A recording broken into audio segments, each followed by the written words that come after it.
اوه نه باندې ټارګټ کلینګ شوی دی د پاکستان په عدالتونو کې ناستو ججانو د یو ورک زوی د مور یو منټ درد برداشت کولی چې د نور پاکستان لاهور اسلام آباده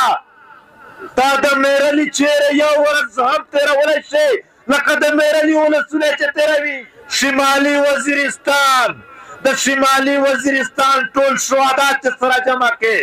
او په دلګټ کې په یوه ورځ وینې تویې شي داسې سیلاب به روان وي د وینې محترم ملګري تو چې د کوټې نه وخله تر سوات پره په دا سټیج باندې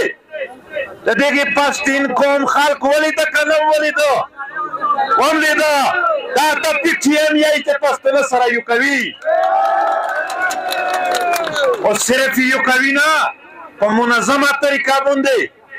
زه د دغې قوم یوه مهمه خبره مهمه مسله بیانوم د دې خلکو په وساطت سره زه د دنیا د هر وګړي نه هر ادارې نه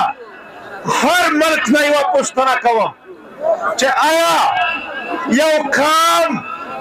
یو معاشره یو انسان ته د دغه څلور شیانو نه محروم کا هغه به څه ژوند ولري زه هغه څلور شیونه بیانوم اول امن دی یو قام امن نه لري په دنیا کې یو انسان امن نه لري په دنیا کې یوه ټولنه دا امن نه لري د هغې ټولنې پرمختګ به څنګه وي هغه ټولنه به ژوند څنګه تیر کړي نن ته وګوره 80,000 نه باندې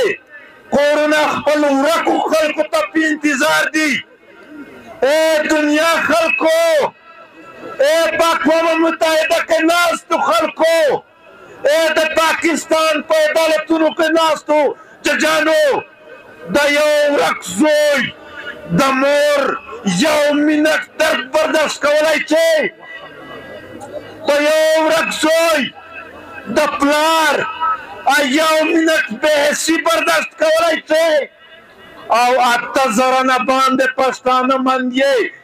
80,000 نه باندې پښتنو ځوانانو پلارونه دا درد په کالونو برداشت کوي او نن یې په دې پنډال کې د هغو پلارونه او ترونه او ورونه ناست دي په ژړا او فریاد درته ستړي دي ای د دنیا خلکو ای د نور پاکستان لاهور اسلام آباده تا د میرلي چیرې یو ورځ هم تېرولی شي لکه د میرلي ولسونه چې تېروي 900 نه باندې ټارګټ کلینګ شوی دی شمالي وزیرستان د شمالي وزیرستان ټول شهدا چې سره جمع کړي او په دلګټ کې په یوه ورځ وینې تویې شي داسې سیلاب به روان وي د وینې ته برداشت کولی شي